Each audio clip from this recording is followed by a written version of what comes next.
I've decided to break down this dresser makeover into a series of videos because there is just too much information to fit into one video. Now, I'm not going to reveal my entire plan for this dresser just yet, but keep watching if you want to see what I've got planned for part 1.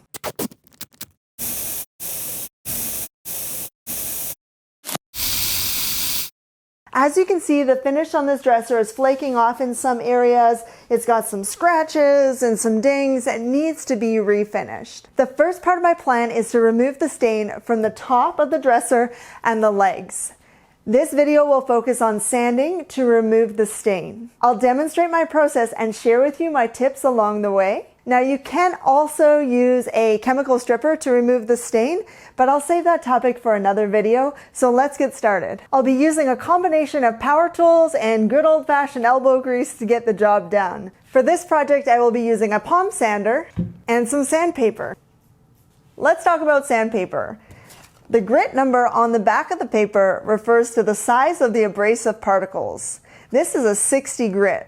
The smaller the number, the larger the grit. 60 would be considered a coarse paper and is good for stripping surfaces quite quickly, like paint off an old dresser. This one here is a 220 grit, and that would be considered fine. This is good for finishing and smoothing surfaces. The top of my dresser is a wood veneer. It's real wood, but it's a very thin layer. And so I'm going to start with a medium grit like this 100 right in the middle. I don't want to go too coarse right away because I'm concerned that I might wear right through the wood, and that's not what I want to do for this project. I'm going to start with the medium grit, see how it goes. Hopefully I don't wear right through it. Always sand in the direction of the wood grain. If you sand across the grain, you'll tear the wood fibers, creating scratches that you will see. If you sand with the wood grain, it's still possible that you will tear the wood fibers, but it'll be less obvious because those scratches will be going in the same direction as your grain. Once I turn my sander on, I'm just going to run it back and forth along the surface until the stain is completely removed.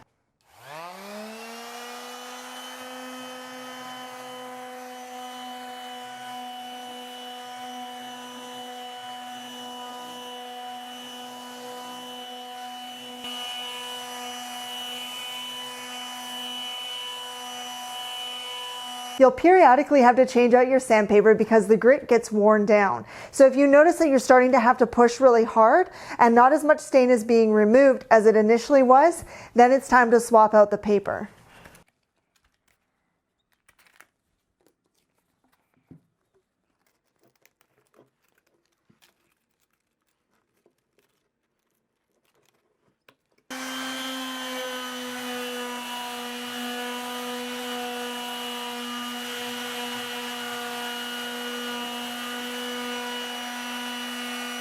I finished my first round of sanding using the 100 grit and it's removed most of the stain. I'm just going to go over it one more time using the 220, the finer grit, to smooth out any scratches that I may have created.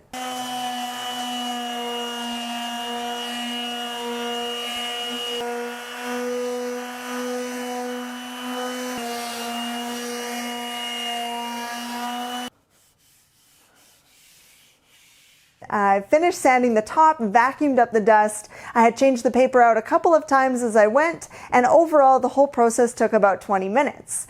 After I finished cleaning up, I noticed a couple of spots where it looks like maybe some wood filler had been used in the past, and over here in the corner it did wear through the wood veneer just a little bit. Now, I'm not too worried about these. I've got some creative finishes planned coming up in later videos, so I'll be able to blend and hide those areas out. Now, I've still got this edge and as well as the legs to sand. It can be a little bit tricky to sand rounded surface using a flat palm sander. Now, you can buy specialty sanding tools that are meant to sand rounded surfaces, but they can be pretty expensive. If you're going to be doing a lot of that work, maybe it's worth the investment, but I wanted to show you that you can also just do this with sandpaper.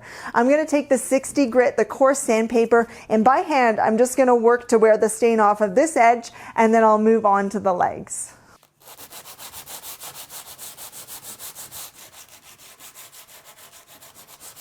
And to get right into those cracks, you can take the folded sandpaper and just run the edge of the sandpaper right up in the crack.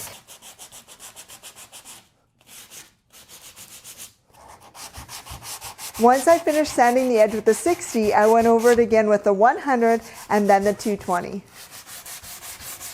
Earlier I said always sand in the direction of the wood grain, which can be tricky when there's a lot of grooves and creases on a turned leg like this. The grain is running up and down, so I'm going to try to keep the majority of my strokes in that direction. In order to get right into the creases, just like the top lip, you're going to take the sandpaper and fold it in half, and then you'll have to go back and forth.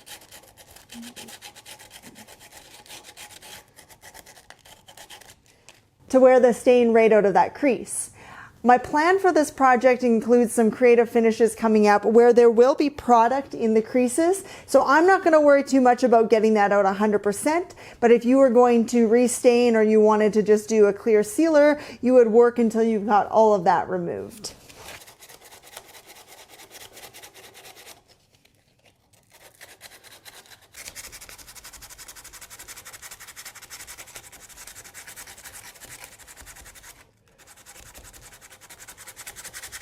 After I finished with the 60 grit, I went over the legs again, once with the 100 and then the 220. Most of the time I sand in stages, coarse to strip, medium to smooth out some of the scratches, and fine to make it really nice and smooth.